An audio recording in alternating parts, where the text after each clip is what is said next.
आकाशवाणी लखनऊ से प्रस्तुत हैं प्रादेशिक समाचार।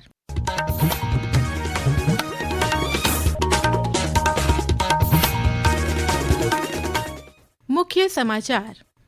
केंद्रीय राज्य मंत्री शोभा करंदलाजे ने आज लखनऊ में श्रम और रोजगार मंत्रालय की 5वीं क्षेत्रीय बैठक को किया संबोधित।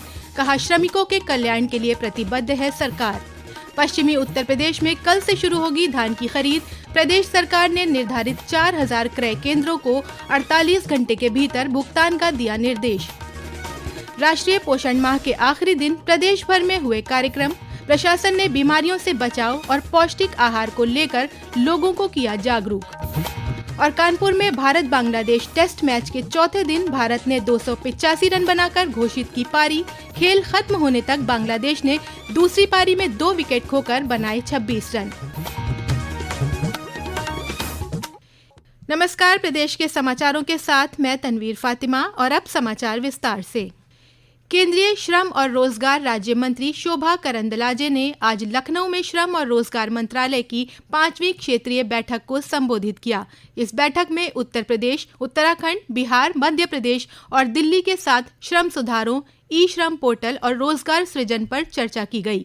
बैठक में केंद्रीय श्रम और रोजगार राज्य मंत्री करंदलाजे ने कहा कि श्रम सुधारों के सफल कार्यान्वयन में राज्यों की महत्वपूर्ण भूमिका है। पेश है एक रिपोर्ट। लखनऊ में श्रम एवं रोजगार मंत्रालय की 5वीं क्षेत्रीय बैठक के दौरान श्रम संहिता के तहत केंद्र सरकार और राज्यों, केंद्र शासित प्रदेशों द्वारा तैयार किए गए मसौदा नियमों में सामंजस्य सहित प्रमुख श्रम और रोजगार के मुद्दों पर विचार विमर्श किया गया। इसके साथ ही असंगठित क्षेत्र के श्रमिकों के लिए सामाजिक सुरक्षा के लाभ आसानी से पहुँचाने के लिए वन स्टॉप सोल्यूशन के रूप में ई श्रम पोर्टल के विस्तार पर चर्चा भी हुई। साथ ही श्रमिकों के लिए विभिन्न केंद्रीय कल्याण योजनाओं के कवरेज का विस्तार देने और रोजगार कार्यालयों के उन्नयन जैसे प्रमुख विषयों पर भी मंथन किया गया। बैठक में केंद्रीय श्रम एवं रोजगार राज्य मंत्री शोभा करंदलाजे ने राज्य के अधिकारियों को ई श्रम सहित मंत्रालय द्वारा बनाए गए विभिन्न तंत्रों का उपयोग करने के लिए प्रेरित किया। ये बैठक केंद्र सरकार द्वारा देश भर के राज्यों और केंद्र शासित प्रदेशों के साथ चल रहे क्षेत्रीय परामर्शों की श्रृंखला का हिस्सा है। मंत्रालय के मुताबिक ये क्षेत्रीय बैठकें 4 अक्टूबर तक जारी रहेंगी। आकाशवाणी लखनऊ समाचार कक्ष से शैलेंद्र शर्मा। 1 अक्टूबर से पश्चिमी उत्तर प्रदेश में धान खरीद शुरू हो जाएगी। लखनऊ संभाग के जनपदों में अलग अलग तिथियों में खरीद होगी। हरदोई, लखीमपुर खीरी, सीतापुर में 1 अक्टूबर तथा लखनऊ, रायबरेली और उन्नाव में पूर्वी उत्तर प्रदेश के साथ 1 नवंबर को खरीद होगी। धान का न्यूनतम समर्थन मूल्य 2300 रुपए और धान ग्रेड ए का 2320 रुपए प्रति कुंतल निर्धारित किया गया है। उत्तर प्रदेश के सभी जनपदों में किसानों द्वारा धान बिक्री के लिए खाद्य रसद विभाग और अन्य क्रय एजेंसियों के कुल 4000 क्रय केंद्र निर्धारित किए गए हैं। प्रदेश सरकार ने किसानों को 48 घंटे के भीतर भुगतान कराने का निर्देश दिया है।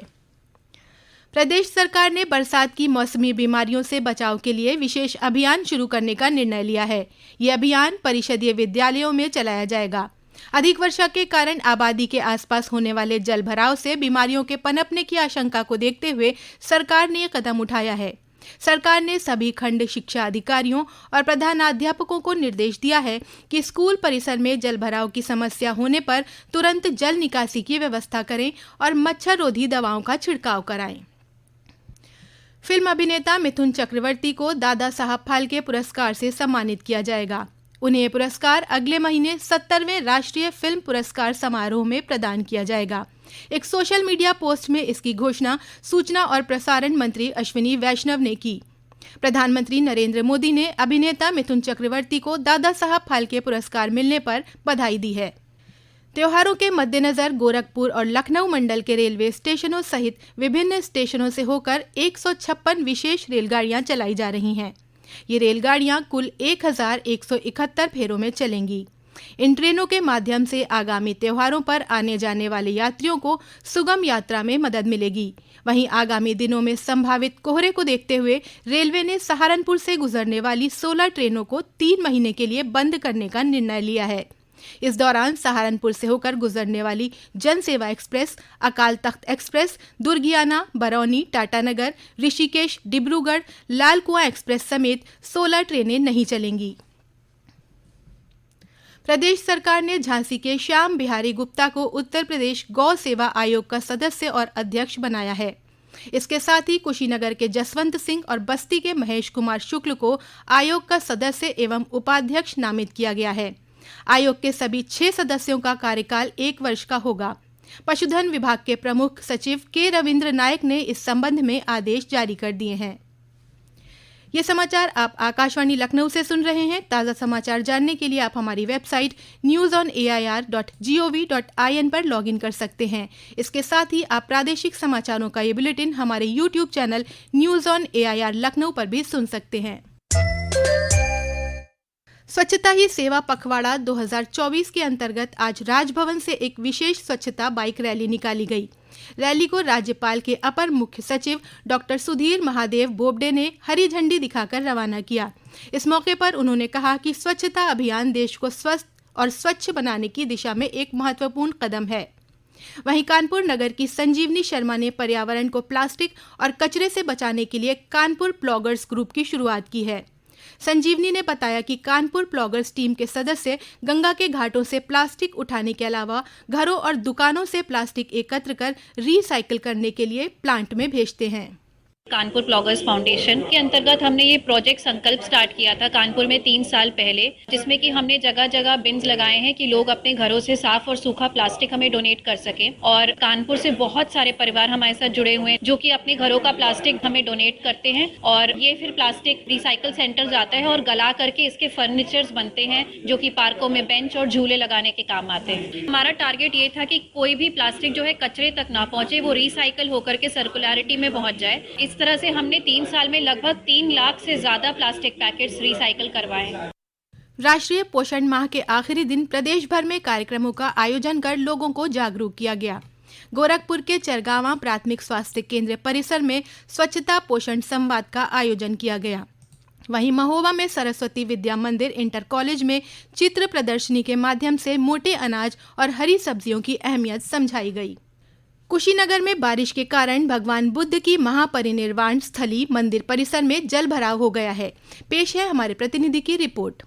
भगवान बुद्ध की महापरिनिर्वाण स्थली कुशीनगर में महापरिनिर्वाण मंदिर, रामाभार स्तूप परिसर सहित माथा कुंवर बुद्ध मंदिर परिसर में वर्षा का पानी भरने से पर्यटकों को मंदिर तक पहुंचने में असुविधा का सामना करना पड़ रहा है। पानी मंदिर के अंदर बुद्ध प्रतिमा तक पहुंच गया है। मंदिर में स्थापित 10.5 फुट ऊंची बुद्ध प्रतिमा भू स्पर्श मुद्रा में है। मंदिर में जल जमाव से प्रतिमा के क्षरण का खतरा बढ़ गया है। विवेक पांडेय, आकाशवाणी समाचार, कुशीनगर।